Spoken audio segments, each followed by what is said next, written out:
Have you ever presented a completely logical proposal backed by data, timelines, and customer evidence only to get immediate resistance from stakeholders? Not because the idea was wrong, but because people reacted emotionally before they evaluated your logic. That's not dysfunction, that's how human beings work. As PMs, we often assume stakeholders make decisions rationally, but neuroscience and behavioral psychology tell us something important. Humans feel first, then they justify with logic afterwards. In this video, I will show you 3 techniques to navigate stakeholders when their emotions are high. When a PM proposes change, stakeholders are not just evaluating the roadmap, they're subconsciously asking, what does this mean for me? Do I lose influence? Will my team suffer? Am I being blamed? Is this going to create more work? And until the brain feels safe enough, rational evaluation never fully activates. The amygdala and frontal cortex are 2 interacting brain regions that drive decision making and emotional regulation. The amygdala functions as the primal threat detector, triggering immediate subconscious emotional and survival responses. The frontal cortex serves as the logical CEO responsible for planning, impulse control, and rational evaluation of these impulses. Here are some examples of what this looks like in real stakeholder behavior. Endless questioning, delayed approvals, passive resistance, defensive language, we need more data comments, constant scope concerns, and deflection. One of the biggest mistakes PMs make is assuming every objection is intellectual. Often the objection is emotional first and rationale second. Imagine telling a sales leader you're changing onboarding priorities. Logically, this proposal may improve retention, but emotionally, they may hear, my quarterly targets are now at risk.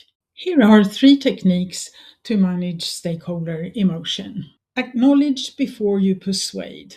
People calm down when they feel understood. If you jump straight into facts while someone feels frustrated, they usually defend harder. Great PMs acknowledge emotion before presenting logic. For example, I understand why this creates concern for your team. I can see why timing feels risky. You're worried about operational impact.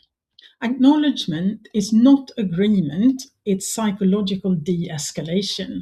Secondly, involve stakeholders earlier. Surprises can trigger emotional resistance.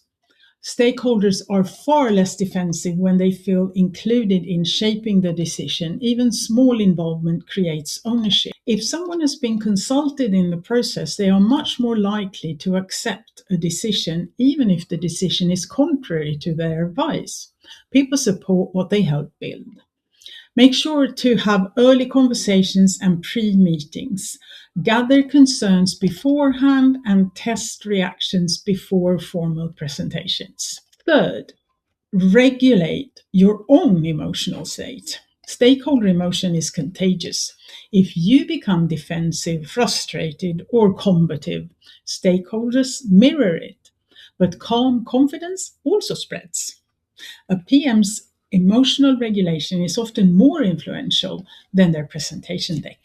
When I was leading a major transformation in an organization, I read a book called The Chimp Paradox.